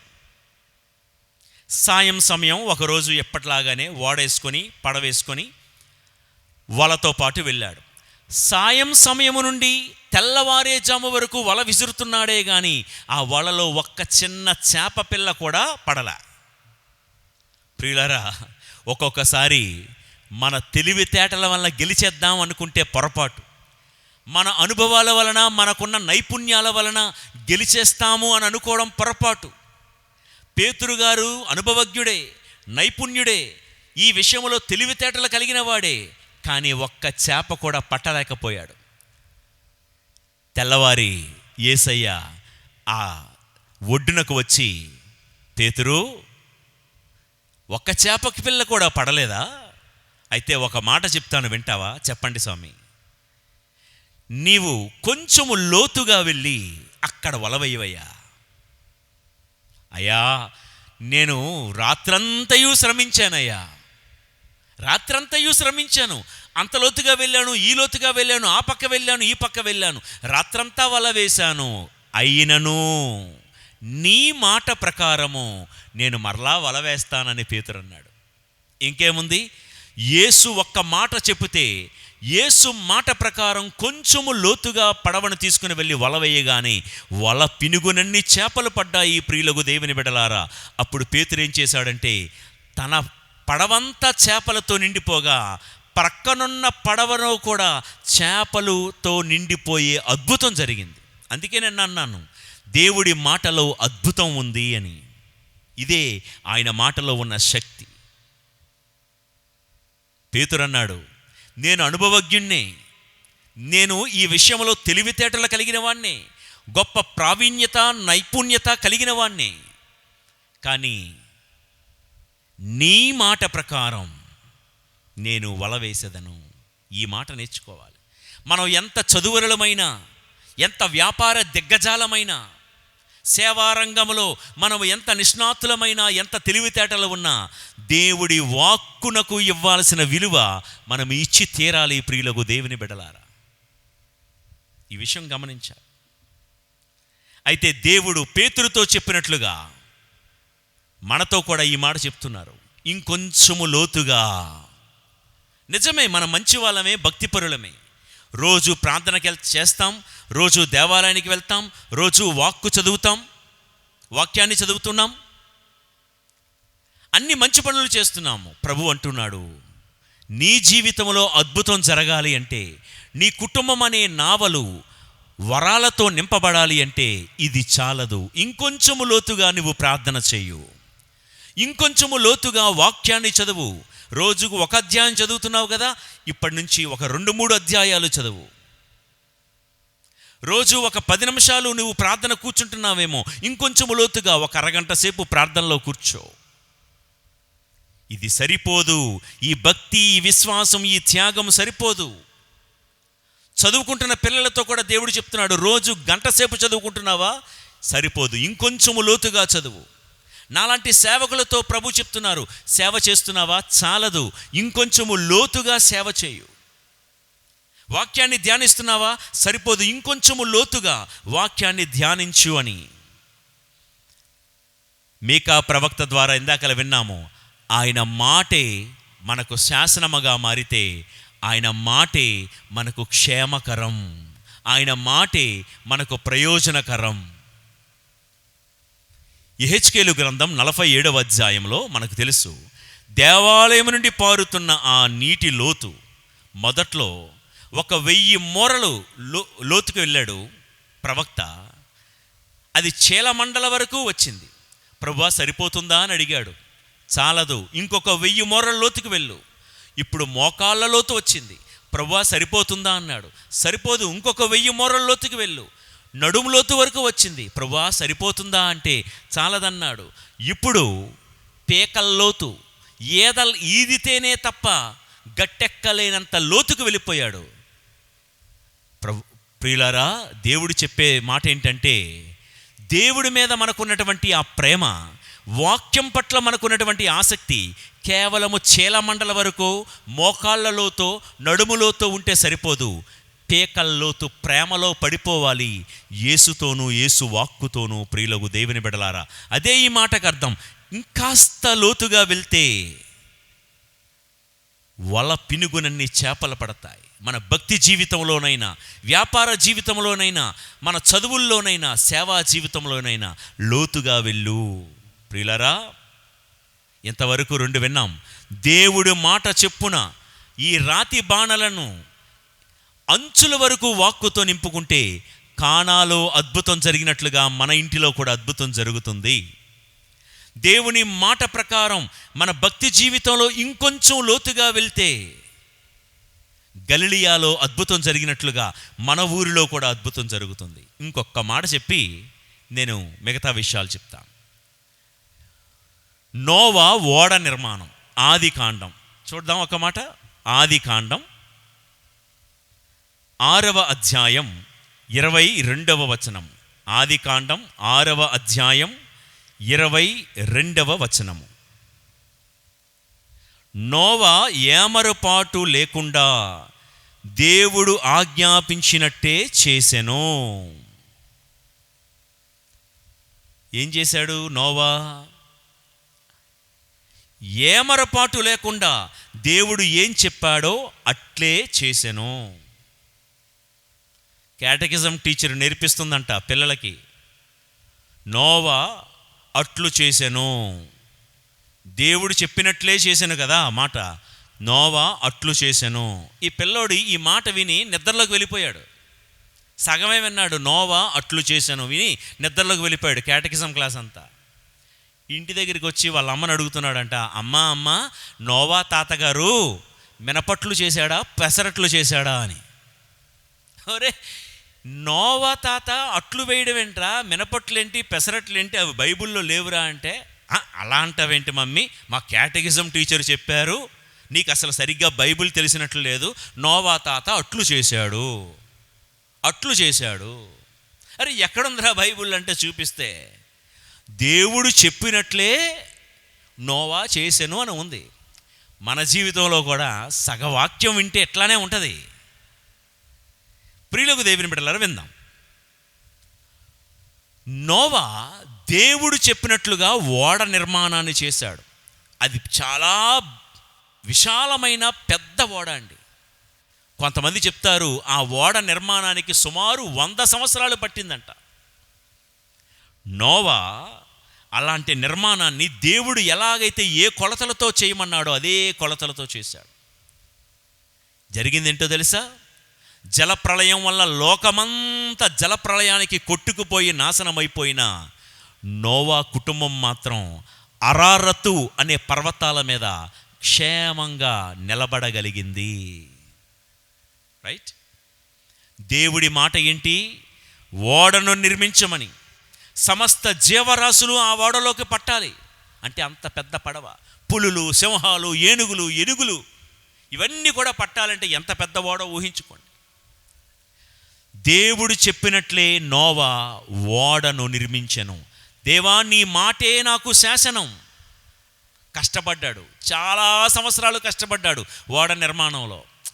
ఏమండి, మన జీవితంలో కష్టపడతాం కరెక్టే, అదొక కష్టమైతే చుట్టుప్రక్కల ఉన్న జనాలు అనే సూటిపోటి మాటలు భరించలేమండి, అది ఇంకా కష్టం. నోవా సమయంలో ఈ ఓడ కడుతున్నప్పుడు చుట్టూ ఉన్నటువంటి ఆ ప్రజలు ఎన్నెన్ని సూటిపోటి మాటలు అని ఉంటారో అవన్నీ తట్టుకొని భరించి దేవుడి మాటే శాసనంగా ఓడ నిర్మించాడు. ఏం జరిగిందో తెలుసా? దేవుడు ఏం చెప్పారంటే, నోవా ఓడ రెడీ అయిపోయింది కదా, ఆకాశ పక్షులైతేనేమి, క్రూర మృగాలైతేనేమి, వన్యమృగాలైతేనేమి, పెంపుడు జంతువులైతేనేమి, పాలిచ్చే జంతువులైతేనేమి, అన్ని రకాల జంతువులను ఓడలోకి ఎక్కించు అన్నాడు. చెప్పడం చాలా సింపుల్గా చెప్పేశారు, కానీ అన్ని రకాల జంతువుల్ని ఒకసారి ఊహించుకోండి. ఓడలోకి ఎక్కించడం తేలిక, ఓడ నిర్మించడమే తేలికేమో. ఈ జంతువులు, ఈ పక్షులన్నింటినీ పట్టుకొని జతలు మళ్ళీ వాటిని ఎక్కించడం తేలిక కష్టమా? చాలా కష్టం. ఉదాహరణకి కోతిని పట్టుకోవాలనుకోండి, ఆ కోతిలాగా ఆ కొమ్మకి ఈ కొమ్మకి గెంతే లోపల నోవా కాలం అంతా అయిపోతుంది. ఏనుగులను పట్టుకొని తేవడం సులువా? సింహాలను, పులులను పట్టుకొని వెళ్ళడం సులువా? విషయం ఏంటో తెలుసా? ఎప్పుడైతే నోవా దేవుడి మాటనే శాసనంగా ఓడ నిర్మించాడో, నోవా ఏ జంతువుని వేటాడలేదు, ఏ జంతువుని పట్టుకోలేదు. సైలెంట్గా దేవుడి మాట ప్రకారం ఓడ నిర్మించాడు. ఓడ నిర్మాణం అయిపోయేసరికి అన్ని జంతువులు లైన్గా, చూసారా స్కూల్ అసెంబ్లీలో పిల్లలందరూ ఎంత లైన్గా వెళ్ళిపోతారో అంత లైన్గా పులులు, సింహాలు, ఏనుగులు, కోతులు, ఎలుగుబంట్లు, ఉడతలు, ఎలకలు ఇవన్నీ జంతువులన్నీ లైన్గా ఎవరో చెప్పినట్లుగా. నా ప్రియ సహోదరి సహోదరులారా, ఇక్కడ ఒక మర్మయుక్తమైన ఒక మాట మీతో పంచుకుంటాను, వినండి. నోవా తన పడవలోనికి ఏ జంతువులను కూడా బలవంతంగా చేర్చలేదు. నోవా చేసిందల్లా ఒక్కటే, దేవుడి మాటే శాసనంగా ఓడ నిర్మించాడు, ఓడ కట్టాడు. దేవుడి మాట ప్రకారం జీవించాడు. తన ఓడలోకి చేరాల్సినవన్నీ నోవా ప్రమేయం లేకుండానే చేరిపోయాయి. నేను మీతో పంచుకుంటున్న మాట ఏంటంటే, మన కుటుంబం అనే నావలోనికి ఎన్నో దీవెనలు, ఎన్నో ఆశీర్వాదాలు చేరాలని ప్రతిరోజు ప్రార్థన చేస్తున్నాం కదా. మన జీవితంలో నోవా చేసినట్లుగా మనము దేవుడి మాటే శాసనంగా, దేవుడి మాట ప్రకారమే మనం జీవిద్దాం. దేవుడి మాట ప్రకారమే పెళ్ళిళ్ళు చేద్దాం. దేవుడి మాట ప్రకారమే గృహ నిర్మాణాలు చేద్దాం. దేవుడి మాట ప్రకారమే వ్యాపారాలు చేద్దాం. దేవుడి మాట ప్రకారమే మన చదువులు చదువుకుందాం. దేవుడి మాట ప్రకారమే మన ఉద్యోగాలు, మన బిజినెస్లు చేసుకుందాం. దేవుడి మాట ప్రకారమే జీవిద్దాం. మనం కోరుకున్నవన్నీ మన ప్రమేయం లేకుండానే మన ఇంటి గడపలోనికి మనల్ని వెతుక్కుంటూ వస్తాయి. ప్రియులకు దేవుని బిడ్డలారా, దేవుని మాట ప్రకారం జీవిస్తే మనకు కావలసినవన్నీ, అది ఉద్యోగమైన, సంతాన భాగ్యమైన, ఏ దీవెనలైనా, ఆరోగ్యమైన, మనశ్శాంతి అయినా, శాంతి సమాధానాలైన, భక్తి జీవితమైన, ఏ దీవెనలు కోరుకుంటున్నారో అవన్నీ మన ఇంటిని వెతుక్కుంటూ మన గడపలోనికి రావాలి అంటే నోవా చేసినట్లుగా దేవుడి మాట ప్రకారం మనం జీవిస్తే మనము కోరుకుంటున్నవన్నీ వాటంతటవే మనల్ని వెతుక్కుంటూ మన వద్దకు వస్తాయి. ఇది మొదటిది. ఇక పడవలోనికి వచ్చాయి జంతువులు. ఏవేవి జంతువులు చాలా చెప్పాం కదా. ఈ జంతువులన్నీ చూడండి, పడవలో చిరుతపులి ఉంది, పక్కనే గొర్రెపిల్ల ఉంది.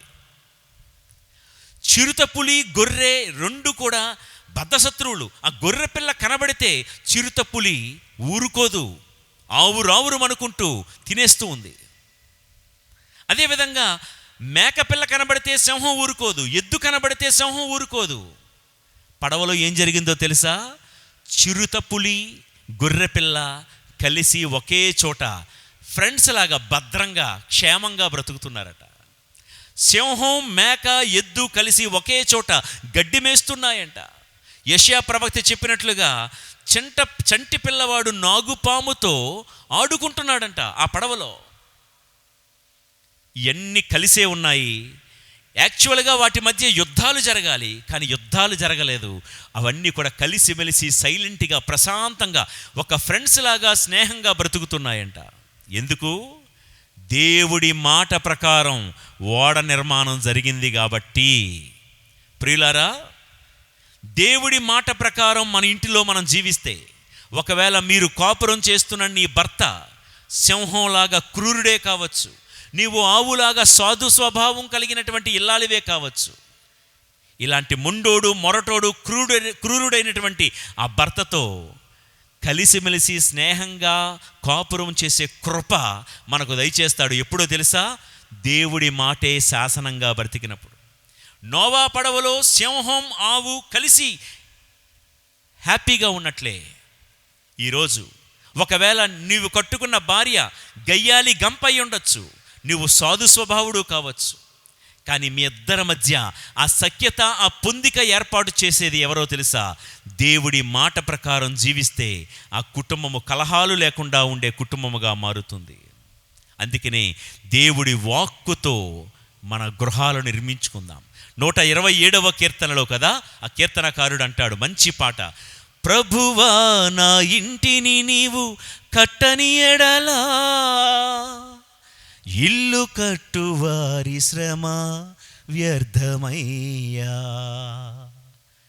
ప్రభువా నా ఇంటిని నువ్వు కట్టయ్యా అంటే ఆ మాటకు అర్థం, దేవా నీ వాక్కుతో నా ఇంటి నిర్మాణం జరగాలయ్యా. నోవా తన ఓడ నిర్మాణాన్ని నీ మాట ప్రకారం కట్టుకున్నట్లుగా నా ఇంటిని నీ మాట ప్రకారమే కట్టుకునే కృప దయచేయమని వేడుకుందాం. అలా దేవుడి వాక్కుతో మన జీవితము, మన కుటుంబము కట్టబడితే లోకమంతా జలప్రళయాలు వచ్చి ముంచబడిన నోవా కుటుంబం అరారతు అనే పర్వతాల్లో క్షేమంగా నిలబడినట్లుగా పరలోకమనే ఆ పర్వత శ్రేణుల్లో మనము మన కుటుంబము క్షేమకరముగా నిలబడే కృప దేవుడి వాక్కు మనందరకు దయచేస్తుంది ప్రియులారా. చివరిగా ఒక మాట చెప్తాను. దేవుడి మాట ఆదికాండం 41వ అధ్యాయం 57వ వచనము. మనం ఇందాకలా చదువుకున్న మాట,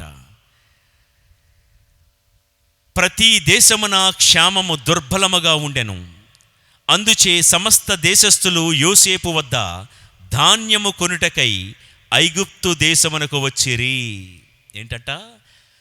ప్రతి దేశములో, ఐగుప్తు దేశములో ఉన్న చుట్టుప్రక్కల క్షామము దుర్బలముగా ఉన్నది, కరువు దుర్బలముగా ఉన్నది.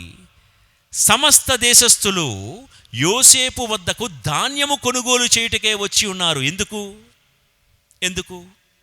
ఎందుకంటే యోసేపు వద్ద ధాన్యము నిల్వలు సమృద్ధిగా ఉన్నాయి. ఈ చివరగా నేను చెప్పే ఈ ఒక్క మాట జాగ్రత్తగా వినండి. లోకంలో చుట్టుప్రక్కల దేశాల్లో ధాన్యం లేదు. ధాన్యం ఉన్న యోసేపు వద్దకే, ఐగుప్తు వద్దకే చుట్టుప్రక్కల ఉన్న జనులందరూ కూడా వచ్చి ఉన్నారు. ప్రియులారా, ధాన్యం అనగా దేవుడి వాక్కు, దేవుడి మాట.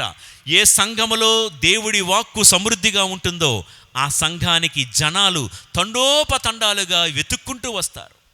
ఏ కుటుంబములో దేవుడి వాక్కు సమృద్ధిగా నిలవ ఉంటుందో ఆ కుటుంబంలోనికి దేవుడి దీవెనలు సమృద్ధిగా వస్తాయి. ఏ వ్యక్తి అంతరంగంలో అయితే దేవుడి వాక్కు అంచుల వరకు పొంగి పొరలుతుందో ఆ వ్యక్తి దగ్గరకు దేవుడే తన దూతలతో దిగి వస్తాడు. ప్రియులకు దేవుని బిడ్డలారా, వాక్కు అనే ధాన్యం లేని సంఘాలు ఖాళీ అయిపోతాయండి. అవును, సంఘం అంటే గత పూర్వపు చరిత్ర కాదండి. సంఘం అంటే ఇదిగో మాది 100 ఏళ్ల చరిత్ర, 200 ఏళ్ల చరిత్ర, మాది పురాతనమైన చరిత్ర అని గొప్పలు చెప్పుకోవడానికి కాదు. అంత చరిత్ర కలిగిన సంఘములో వాక్యం అనే ధాన్యపు నిల్వలు ఉన్నాయా? ఇది ప్రశ్న. మా కుటుంబం, మా తాత ముత్తాతల నుండి ప్రభుని నమ్ముకున్నామన్నారే, ఈరోజు నీ మనవడు, నీ మనవరాలు, నీ కొడుకు కూతుర్లలో వాక్కు అనే ధాన్యపు నిల్వలు ఎన్నున్నాయి? 50 సంవత్సరాలుగా మీ కుటుంబము ఒకవేళ ప్రభుని నమ్ముకునే విశ్వాసంలో ఉన్నట్లయితే మీలో ఎంతమందికి కనీసం 50 దేవుడి వాక్యాలు కంటతావచ్చు? నా ప్రియ సహోదరి సహోదరులారా, ఇలాంటి ప్రశ్నలు అడిగితే మీలో చాలామందికి నచ్చదు కదా. ధాన్యపు నిల్వలు సమృద్ధిగా ఉన్న యోసేపు వద్దకు, ఐగుప్తు వద్దకు చుట్టుప్రక్కల ఉన్న దేశస్థులందరూ కూడా వెతుక్కుంటూ వచ్చినట్లు ఏ కుటుంబంలో, ఏ వ్యక్తిలో, ఏ సంఘములో వాక్కు ఉంటుందో అచ్చోటికి జనాలు తండోపతండాలుగా వస్తారు. వాక్యము లేని సంఘంలో మిగిలేది ఏంటో తెలుసా? కట్టడాలు, పూర్వపు వైభవాలు, పూర్వపు చరిత్ర మాత్రమే మిగులుతుంది. వాక్కు లేని చోటికి అది ఎంత పెద్ద సంఘమైనా, అది ఎంత పెద్ద చర్చ్ అయినా వెలవెలబోతాయి, ఖాళీ అయిపోతాయి చర్చిలన్నీ కూడా. ప్రియులకు దేవుని బిడ్డలారా, కాబట్టి సత్యమనే వాక్కు అనే ధాన్యము ఉన్న చోటికి ప్రజలు సరిహద్దులు దాటుకుని, కొంతమంది హద్దులు నియమిస్తారు. అక్కడికి వెళ్ళొద్దు, ఎక్కడికి వెళ్ళొద్దు, ఎక్కడ మేము వాక్యం చెప్పటం లేదా అని కొంతమంది రైలుకు గేట్ వేసినట్లుగా రైల్వే గేట్లు వేస్తారు కొంతమంది. ఎన్ని హద్దులు పెట్టినా, ఎన్ని షరతులు పెట్టినా, ఎన్ని రైల్వే గేట్లు వేసినా సత్యమనే వాక్కు వినిపించబడే ప్రతి చోటికి నాడు చుట్టుప్రక్కల దేశీయులందరూ యోసేపు దగ్గరకు ధాన్యపు నిల్వలు ఉన్న చోటికి వెళ్ళినట్లుగా సత్యమనే వాక్కు ప్రకటించబడే ప్రతి చోటుకి ప్రజలు హద్దులు దాటుకుంటూ తండోపతండాలుగా వస్తారు. ప్రియులకు దేవుని బిడ్డలారా, అయితే ఇక్కడ ఒక మాట, నాలాంటి సేవకులు, ఉపదేశులు, వాక్యాన్ని బోధించే వాళ్ళందరికీ ప్రభు ఇస్తున్నమాట. ప్రజలు ధాన్యపు నిల్వల కోసం వచ్చినప్పుడు యోసేపు ఏం చేశాడు? సమృద్ధిగా ధాన్యాన్ని వారికి ఇచ్చాడు, వారి ఆకలి తీర్చాడు. ప్రజలు సత్యవాక్కును వెతుక్కుని వస్తున్నప్పుడు నాలాంటి సేవకుడు ఏం చేయాలో తెలుసా? ప్రభువే చెప్పారు. 3 రోజులుగా వాక్యం వింటున్నారు వాళ్ళు. వాళ్ళని పస్తులతో ఇంటికి పంపించడం ప్రభుకి ఇష్టం లేక పక్కనున్న శిష్యులతో ఏం చెప్పారో తెలుసా? మీరే వారికి భోజనము సిద్ధం చెయ్యండి, మీరే వారికి భోజనం పెట్టండి. ఇది సేవకులముగా మా బాధ్యత, బోధకులముగా మా బాధ్యత. ఈ యొక్క సేవకుడిగా నేను గుళ్ళు గోపురాలు కట్టకపోయినా దేవుడు రేపు నన్ను అడగడు. ఒక సేవకుడిగా నేను ఇతర సామాజిక కార్యక్రమాలు చేయకపోయినా దేవుడు నన్ను అడగడు. ఒక సేవకుడిగా దేవుడు శిష్యులకు చెప్పింది ఏంటంటే, మీరే వారికి భోజనము, వాక్యమనే భోజనము పంచిపెట్టండి అని. సేవకులు, బోధకులు, గురువుల బాధ్యత ఇదే. రోజుకు ఆ రోజు తాజా వాక్యాన్ని వండి వచ్చిన ప్రజలకు సమృద్ధిగా వడ్డించాలి. సమయానుకూలమైనటువంటి వడ్డన చేయాలి. వడ్డించమన్నాం కదా అని ఉదాహరణకి పుట్టినరోజు ఫంక్షన్కి పిలిచారు, వాక్యం చెప్పండి ఫాదర్ గారండి అని. పుట్టినరోజుకి పిలిచినప్పుడు వాక్యం వడ్డించమన్నారు కదా అని చెప్పి ఎప్పుడో సిద్ధం చేసుకున్న ఒక ప్రసంగం పేపర్ తీసుకెళ్ళిపోయి గిట్టుట కొరకే అని చెప్పకూడదు. అర్థమవుతుందా? పెళ్ళికి పిలిచారు, పెళ్ళికి వాక్యం చెప్పండి ఫాదర్ గారండి అని ఎప్పుడో ఎక్కడో ఏదో ఒక ప్రసంగం పేపర్ తీసుకుని వెళ్ళిపోయి ఆ పేపర్లో ఉన్నట్లుగా ఇదిగో వ్యర్థము అంతయు వ్యర్థమే ఉపదేశకుడి గ్రంథం చెప్తుంది అని ఏది పడితే అది, ఎక్కడ పడితే అక్కడ అసందర్భంగా మనం ప్రకటించకూడదు ప్రియులారా. ఒక గంట సేపు మీకు ప్రసంగం చెప్పాలంటే వాక్యం ప్రిపరేషన్కి నేను ఎప్పుడూ పోలుస్తూ ఉంటాను. పౌలు గారు చెప్పినట్లుగా ఇదిగో ఇది ఒక ప్రసవ వేదన. ఒక గంట సేపు మీతో ఇలా మాట్లాడి ప్రసంగం చెప్పాలంటే నేను సుమారు 10 రోజుల నుంచి 2 వారాల పాటు నేను ప్రసవ వేదన పడుతూ ఉంటాను. ఈ యొక్క ప్రిపరేషన్ చేస్తూనే ఉంటాను రకరకాలుగా. ఏ రీతిగా, ఏ తీరుగా నాకు చేతనైన మట్టుకు ప్రజలకు అర్థమయ్యే రీతిలో వాక్యాన్ని బోధించాలో అని. అది అరగంట, గంట సేప టైము నేను పట్టించుకోను. సబ్జెక్ట్ అనేటువంటిది మీకు అందే విధముగా చేయడమే నా ప్రధాన ఉద్దేశం ప్రియులారా. గంట ప్రసంగం కోసం కొన్ని వారాల పాటు సిద్ధపాటు. నేను ఒక 4 సంవత్సరాల క్రితం ఒక చోటికి వెళ్ళాను. ఆ ట్రైన్ ప్రయాణమే నాకు సుమారు 10 గంటలు పట్టింది. అక్కడ నేను చెప్పాల్సిన ప్రసంగం ఎంతసేపో తెలుసా? అరగంట ప్రసంగం, 10 గంటల రైలు ప్రయాణం. అయితే దేవుడి కృప వలన దేవుడు నా నోట తన మాట ఉంచి చక్కగా మాట్లాడించాడు. ప్రజలందరకు ఉపయోగకరమైన, క్షేమకరమైన ఒక దివ్యమైన సందేశాన్ని నా నోట దేవుడు వినిపింపజేశాడు. అయితే ఆ పూజ చివరిలో అక్కడున్న ఒక ఫాదర్ గారు, అంటే 2 రాష్ట్రాల తరపున నేను వెళ్ళాను అక్కడికి ఆ రోజు ఒక కార్యక్రమం కోసం. ఆయన అంటాడు, ఒక అరగంట ప్రసంగం కోసం ఎంత దూరం ప్రయాణం చేయడం అవసరమా? నాకు కూడా అనిపించింది, అరే ఈయనేంటి ఇలా అంటున్నారు అని. ఆయన మాటలో ఆంతర్యం ఏంటంటే, ఒక అరగంట ప్రసంగం కోసం 10 గంటల ప్రయాణం అవసరమా? అవసరమే. ఇక్కడ ఉన్నారు, చాలామంది ఉన్నారు, వాళ్ళతో ఎవరితోనైనా దేవుడు మాట్లాడించుకోవచ్చు కదా. దేవుడు ఎన్నిక, ఎవరిని ఎప్పుడు ఎక్కడ ఎలా వాడుకోవాలో ఆయనకు మాత్రమే ఎరుక. 10 గంటల ప్రయాణం, అరగంట ప్రసంగం. కానీ ఈ అరగంటలో రక్షింపబడిన ఆత్మల చిట్టా ఎంతో దేవుడికి మాత్రమే తెలుసు అన్నాడు ఆయన. నిజమే ప్రియులారా, ఒక్కొక్కసారి ఈ గంట ప్రసంగానికి 1 రోజులు సమయం పడుతుంది ప్రసంగం ప్రిపేర్ అవ్వడానికి. లేదా ఒక అరగంట ప్రసంగం చెప్పడానికి 1 రోజంతా ప్రయాణం చేసిన రోజులు కూడా ఉన్నాయి. కానీ ఇందులో మా తపన ఏంటంటే, దేవుడి యొక్క వాక్కును ఎప్పుడు కూడా సిద్ధపరచుకోవాలి. అందరికీ సమృద్ధిగా పంచే ఆహారం ఎప్పుడూ కూడా మన వద్ద ఉండాలి. అలా మా వద్ద ఉండాలి అంటే గురువుల కోసం మీరు ప్రార్థన చేయాలి. మీ గురువు ఎలా ఉండాలని మీరు కోరుకుంటున్నారు?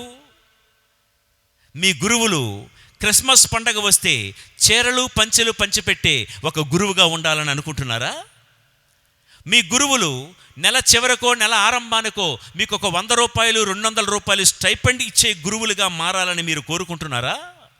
లేకపోతే మీ గురువులు మీతో పాటు వచ్చి మీ ఇళ్లల్లో కూర్చొని కాలక్షేపం చేసే గురువులుగా మారాలని మీరు కోరుకుంటున్నారా?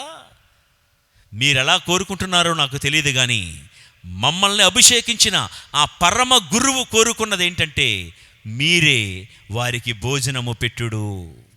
ఏ భోజనం? వాక్కు అనే భోజనం. ఏదో పాత పాసికిపోయిన భోజనం కాదండి, ఎప్పటికప్పుడు తాజాగా ఉండే భోజనం. గురువు అనేవాడు ఒక వంటవాడు. ఎప్పటికప్పుడు తాజాగా ఈ పేజీలన్నీ తిరగేస్తూ ప్రజలకు అవసరమైన తాజా భోజనాన్ని వండి పెట్టాలి. అలా మేము వండి పెట్టాలి అంటే మీరందరూ మా కోసం ఎప్పటిలాగానే ప్రార్థన చేయండి. ఎప్పటిలాగా కంటే ఇంకొంచెం లోతుగా ప్రార్థన చేయండి ప్రియులారా. ఆయన మాటే శాసనంగా జీవిద్దాం. ఆయన మాటే మన త్రోవకు వెలుగుగా మనం బ్రతుకుదాం. ఆయన మాటే మన ఇంటికి దీపంగా బ్రతుకుదాం. అమ్మ మరియ తల్లి చెప్పిన ఆ మాట, ఇదిగో నేను ప్రభునికి దాసురాలను, నీ మాట ప్రకారమే నా జీవితంలో జరుగునుగాక. అలా దేవుడి మాట ప్రకారం, దేవుడి మాటే శాసనంగా బ్రతుకుదాం. ప్రధానమంత్రి, ముఖ్యమంత్రి, ప్రజానాయకుల మాటలనే శాసనాలుగా మనం భావిస్తున్న ఈ రోజుల్లో సర్వ సృష్టికర్త, విశ్వవిభుడు, రాజాదిరాజైన ఆ క్రీస్తు ప్రభువు మాటే మనకు శాసనముగా జీవిద్దాం. యోసేపు అలా జీవించాడు. యోసేపుకు దేవుడి మాటే కరువు నుండి తప్పించింది. మన జీవితంలో కూడా దేవుని మాటను శాసనంగా జీవిస్తే కరువులో నుండి సమృద్ధిలోనికి వెళ్తాం. కానాపల్లి విందులో విలువలేని నీరు విలువైన ద్రాక్షరసముగా మారినట్లుగా ఈ బ్రతుకుకు విలువ తెచ్చేది దేవుడి మాటే. ఖాళీగా ఉన్న పేతురు పడవ సమృద్ధికరమైనటువంటి చేపల వరసంపదతో నింపబడినట్లుగా అలా నింపబడాలి అంటే దేవుని మాటే శాసనంగా బ్రతుకుదాం. దేవుడి మాటను శాసనంగా తీసుకుని నోవా ఓడను నిర్మించాడు. తను ఎటువంటి కృషి చేయకుండానే వన్యమృగాలు, క్రూరమృగాలన్నీ పడవలోకి చేరినట్లుగా నువ్వు ఆశించేవి, నువ్వు కోరుకున్నవి నీ ఇంటి గడపలోనికి చేరాలంటే దేవుని మాటే శాసనంగా బ్రతుకు. ఇంటిలో ఉన్నటువంటి వాళ్ళందరూ చిరుతపులి, గొర్రెపిల్ల కలిసిమెలిసి సౌమ్యంగా బ్రతికినట్లుగా ఇంటిలో ఉన్న తోడబుట్టిన వాళ్ళు, తోడికోడళ్ళు, అత్త కోడళ్ళు కలిసిమెలిసి సౌమ్యంగా బ్రతకాలంటే దేవుని మాటే శాసనంగా జీవించు. అట్టి కృప తల్లి మరియ ప్రార్థనా సహాయములో దేవదేవుడు మనందరికీ ప్రసాదింతురుగాక. ఆమెన్. దేవవర ప్రసాదము చేత నిండిన మరియమ్మ వందనము. ప్రభువు మీతో ఉన్నారు. స్త్రీలలో ఆశీర్వదింపబడిన వారు మీరే. మీ గర్భఫలమున జేసు ఆశీర్వదింపబడిన వారుగునే. పరిశుద్ధ మరియమ్మ సర్వేశ్వరుని మాత, పాపాత్మేయుడు మా కొరకు ఇప్పుడును మా మరణ సమయమందును ప్రార్థించండి. ఆమెన్. కోడూరు మాత నవదిన ప్రార్థనలు. పితా, పుత్ర, పవిత్రాత్మ నామమున ఆమేన్. ఓ మరియమ్మ, పరిపూర్ణ సౌందర్యవతి అయిన కోడూరు మాత, నన్ను దేవునికి ప్రియమైనట్లు చేయము. జన్మ పాపము లేని కోడూరు మాత, నన్ను పాపము నుండి కాపాడండి. మోక్షము యొక్క మహిమయైన కోడూరు మాత, నన్ను పరలోక చేర సహాయం చేయండి. కష్టపడు వారికి సంతోషము వసగే కోడూరు మాత, మాకు ఆనందమును సమాధానమును దయచేయండి. పాపాత్ములకు శరణ వసగే కోడూరు మాత, నన్ను దేవకోపాగ్ని నుండి కాపాడండి. వివేకము గల కన్యక, దయగల మాత ఓ కోడూరు మాత, మా కొరకు మీ దివ్య కుమారుని ప్రార్థించండి. మా దేవుడైన యేసుక్రీస్తునకును మాకును తల్లి అయిన ఓ పరిశుద్ధ కన్య మరియా, మమ్మందరినీ మీ కుమారుడైన యేసుక్రీస్తు దగ్గరకు ఆకర్షించుమనియు ఆయన మార్గములో నడిపించుమనియు మేము నిత్య రక్షణ పొందుటకు సహాయము చెయ్యుమనియు దీనతతో చేయుచున్న మా ఈ ప్రార్థనను దయతో ఆలకించండి. దేవవర ప్రసాదము చేత నిండిన మరియమ్మ వందనము. ప్రభువు మీతో ఉన్నారు. స్త్రీలలో ఆశీర్వదింపబడిన వారు మీరే. మీ గర్భఫలమున జేసు ఆశీర్వదింపబడిన వారుగునే. పరిశుద్ధ మరియమ్మ సర్వేశ్వరుని మాత, పాపాత్మేయుడు మా కొరకు ఇప్పుడును మా మరణ సమయమందును ప్రార్థించండి. ఆమేన్.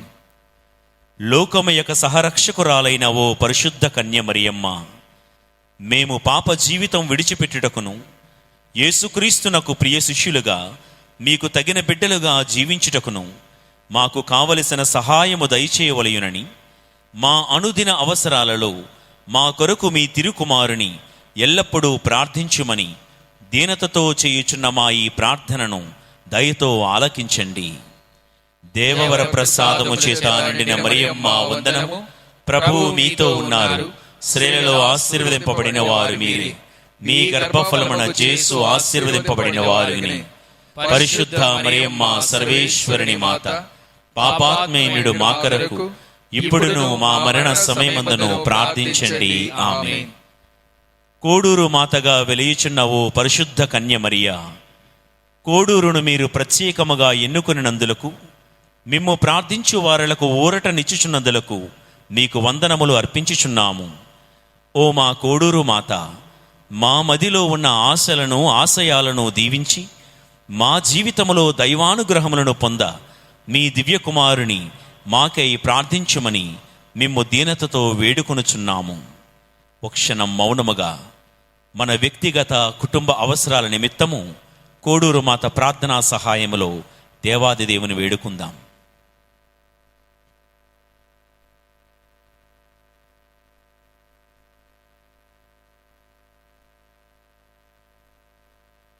దేవవర ప్రసాదము చేత నిండిన మరియమ్మ వందనము. ప్రభువు మీతో ఉన్నారు. స్త్రీలలో ఆశీర్వదింపబడిన వారు మీరే. మీ గర్భఫలమున యేసు ఆశీర్వదింపబడిన వారిని. పరిశుద్ధ మరియమ్మ సర్వేశ్వరుని మాత, పాపాత్మేయుడు మా కొరకు ఇప్పుడును మా మరణ సమయమందును ప్రార్థించండి. ఆమేన్. ప్రార్థించుదము. సర్వమును మిక్కిలిగా ప్రేమించి పాలించు మా ప్రియ పరలోకపు తండ్రి, మీ కృప వలన మేము పొందిన మేలులన్నింటికీ మీకే వేలాది వందనములు. ఓ ప్రభువా, మీ వరపుత్రికగా, తల్లిగా, సహరక్షకిగా మీరెన్నుకున్న మరియను మాకు తల్లిగా, కోడూరు మాతగా అనుగ్రహించినందులకు స్తోత్రములు. మీ దయను కోరి ఇచ్చట చేరియున్న మమ్ములను, మా కుటుంబములను దీవించండి. మా సమస్యలకు పరిష్కారమును, సాతాను బంధనాల నుండి విడుదలను, శారీరక మానసిక ఆయురారోగ్యములను మీ పవిత్ర మాత అయిన కన్య మరియమ్మ విజ్ఞాపన ప్రార్థనా సహాయముతో మాకు అనుగ్రహించండి. మా నాథుడైన క్రీస్తు ద్వారా ఈ మనవి చేయుచున్నాము. ఆమేన్. ప్రభువు మీతో ఉందురుగాక. మీ ఆత్మతోనూ ఉందురుగాక. పరిశుద్ధ మరియను కోడూరు మాతగా మనకు అనుగ్రహించి అద్భుత వరములతో నింపిన సర్వేశ్వరుడు స్తుతింపబడునుగాక.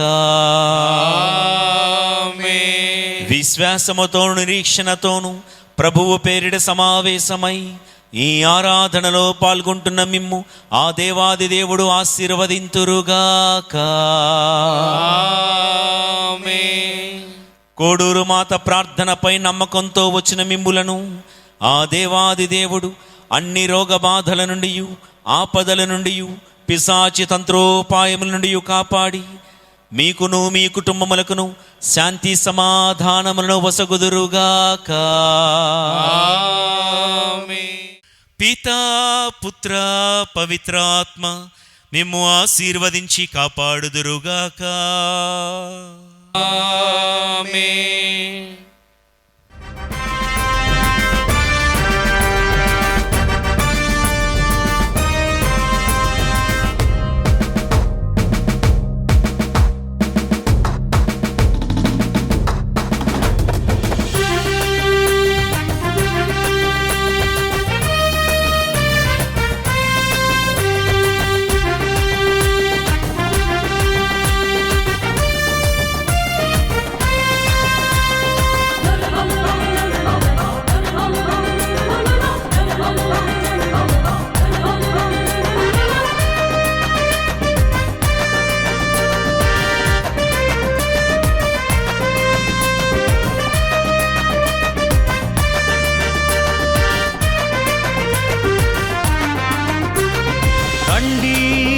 కదలి రండి పదం తొక్కుతూ మహాజూబిలీ వేడుకకు రండి, కదలి రండి గళము విప్పుతూ ప్రభుహిత వత్సరం ప్రకటిద్దా.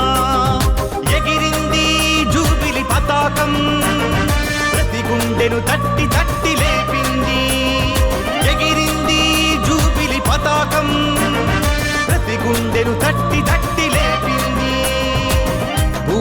ఊరాధ్వనుల నాదముతో జయ జయ జూబిలీ నినాదముతో ఊరాధ్వనుల నాదముతో జయ జయ జూబిలీ నినాదముతో లోకమంతా తిరిగి తిరిగి ప్రకటిద్దాం శ్రీ సభతో కలిసి మనం పయనిద్దాం లోకమంతా తిరిగి తిరిగి ప్రకటిద్దాం శ్రీ సభతో కలిసి మనం పయనిద్దాం